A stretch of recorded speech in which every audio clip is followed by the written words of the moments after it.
স্বামী বিবেকানন্দের কয়েকটি শিক্ষামূলক বাণী আজ আমি আপনাদের সামনে তুলে ধরার চেষ্টা করছি।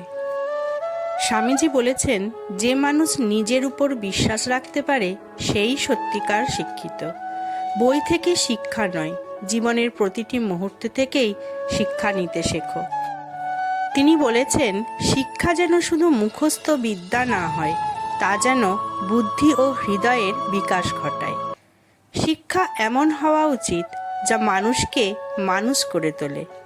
কেবল তথ্যভিত্তিক শিক্ষা নয়, আত্মিক উন্নতির শিক্ষা চাই। তিনি আরও বলেছেন, সবচেয়ে বড় শিক্ষা হলো আত্মনিয়ন্ত্রণ ও সংযম।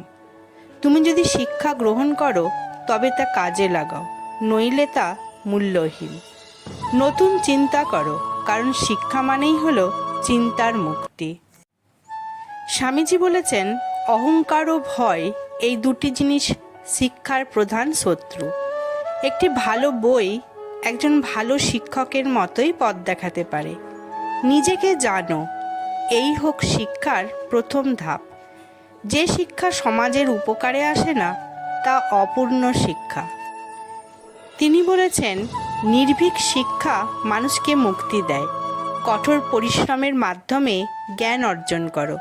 শিক্ষা কখনোই সহজ নয়। তুমি যা শিখছো তা প্রয়োগ করতে না পারলে শিক্ষা বৃথা।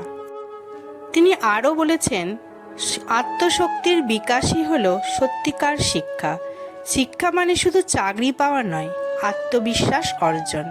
জীবনের প্রতিটি ব্যর্থতা একটি শিক্ষা, তাকে আমার ভিডিওটি আপনাদের ভালো লাগলে অবশ্যই একটি কমেন্ট করে জানাবেন আর আমার চ্যানেলটিকে সাবস্ক্রাইব করবেন।